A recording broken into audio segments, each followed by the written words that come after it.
we're going to talk about a couple of phrasal verbs, 2 exactly, for difficult experiences. What phrasal verbs can we use to talk about things that are hard in life? Okay, the 2 that we're going to talk about, go through, and we're going to talk about get over. Now you might know one meaning of these, but I think to really understand them, we should explore a few examples. So let's start with go through. Let's start with this one. Go through. And what the heck? Why did I write an E there? What's wrong with me?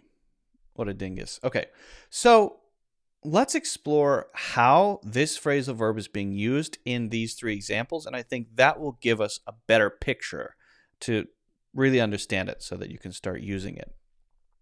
We went through training. Now, when you go through training, how do you feel about that? I don't know. You might feel great about it. It might be a difficult experience. It might be enlightening. It might be amazing. So when you use go through and just say something that happened, like training, like the steps of an application process, like a book without reading it carefully. We go through the book and read it casually, go through some training, go through the steps of an application. There is no sense of this being negative, difficult, or hard.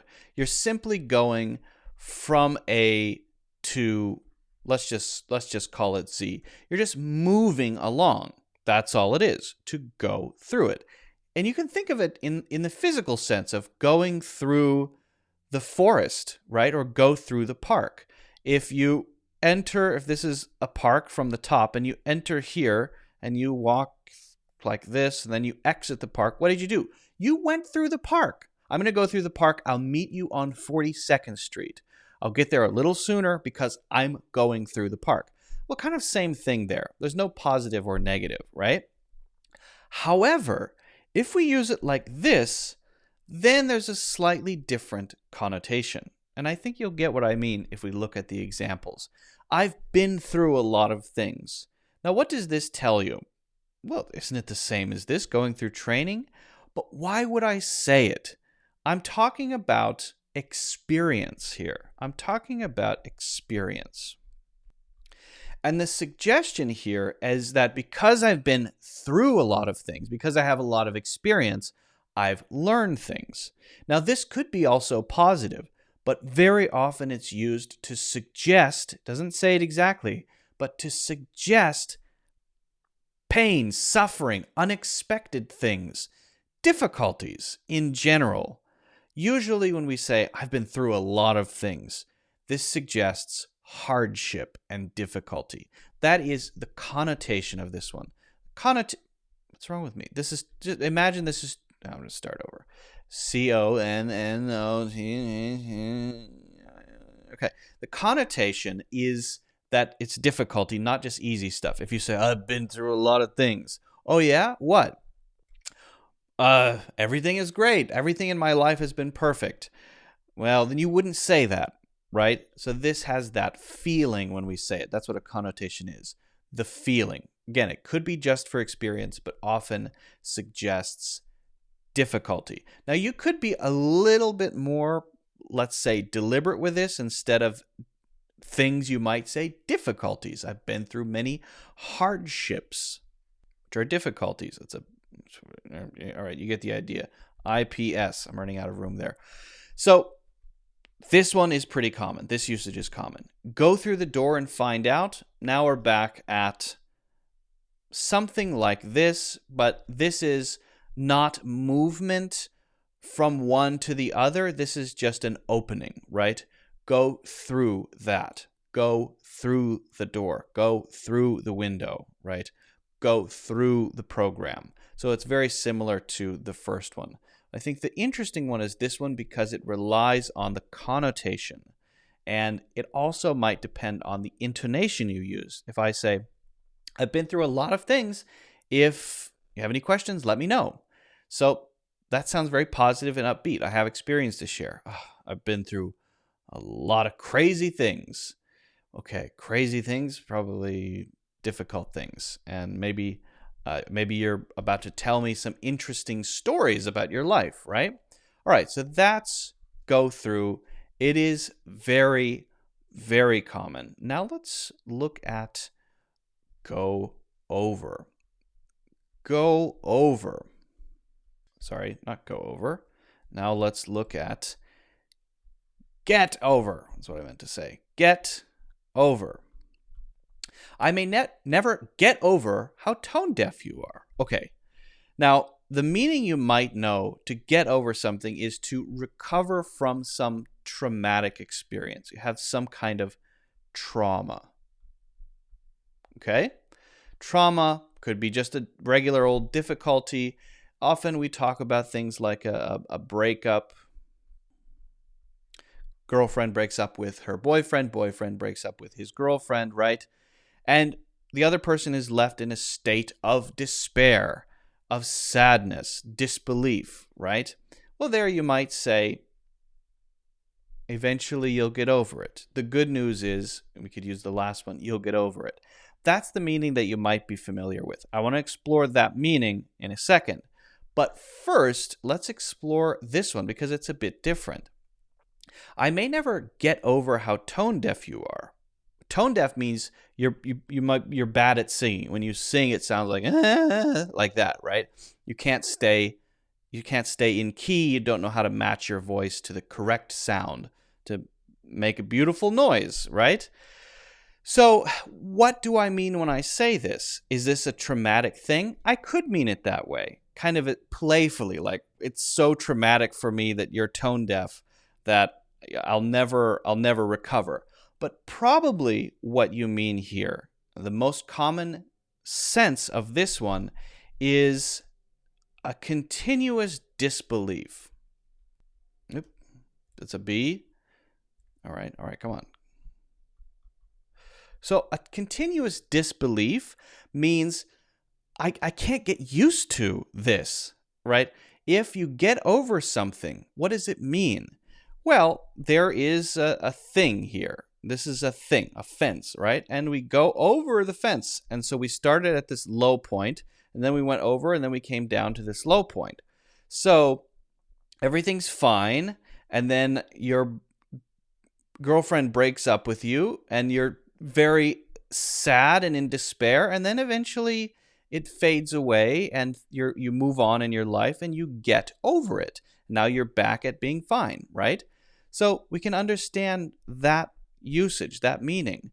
But we can also understand this one that way, is I can't adjust myself to this reality. It's not like I realized that you were tone deaf and then everything went back to normal and now I accept it. It's so crazy to me all the time. Every time I hear you try to sing, it's just unbelievable to me how tone deaf you are. I never adjust to that reality. It's like hearing you for the first time every time. Whenever you start singing and it sounds like, I just can't believe it. You're the most tone deaf person I've ever met. Now, it's not very nice, but that's how it's being used.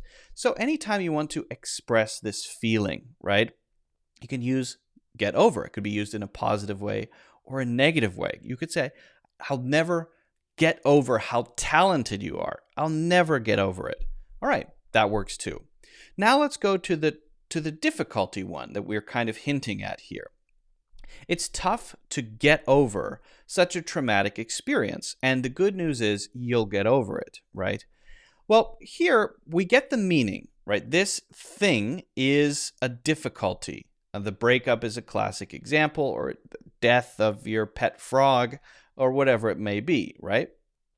It's tough to get over a traumatic experience means I want to focus on the difficulty of this, right? But that I'm moving toward recovery. To come out the other side is to get over it.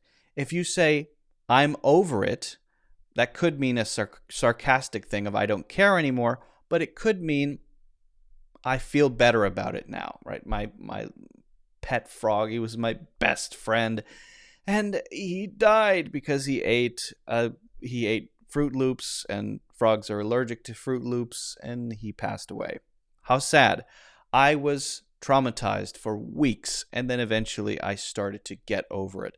But it's tough to get over such a traumatic experience.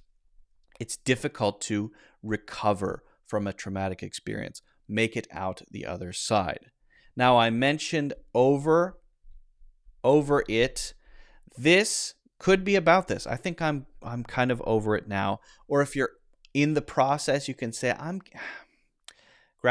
getting over it. I am getting over it. You're continually working on that, right?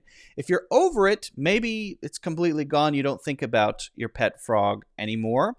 Or you used to like something, you used to be really into something, or maybe you were focused on something for a long period of time. You had an issue you really cared about, or something happened and you were really focused on that thing, and now you don't care anymore. I'm over it. I don't want to think about that anymore. I'm so over that. Okay? For maybe you used to love playing with yo-yos. I'm over yo-yos now. Yo-yos were your favorite thing. I'm over it. I'm over yo-yo. I bought you a new yo-yo. I don't want it. I'm over it. I'm over yo-yos. That was the old me. Or maybe an issue you really cared about, right? And you used to be passionate about that thing, and now you kind of not focused on it anymore. I'm kind of over that. I'm over it. So, but that's getting away from the word get usually. Now, then this last one, the good news is you will get over it would be a common phrase that we would use to sort of encourage someone, give them a morale boost, help them see that there is light at the end of the tunnel. Okay? So, both of these are very common phrasal verbs. There are so many phrasal verbs out there. We have to take these one little bite at a time. And the reason we have to do that is that they're so kind of nuanced. They're so complicated in some ways that there are these connotations and these different meanings. So the best thing to do is explore examples. But then after that, the best thing to do, I'm tone deaf too. The best thing to do is make your own examples. Practice it. Only if you put it into practice can you really start to use the things that you learn naturally in your daily life. It's one thing to have input that has to go along with output. So practice these and let me know if you have any questions.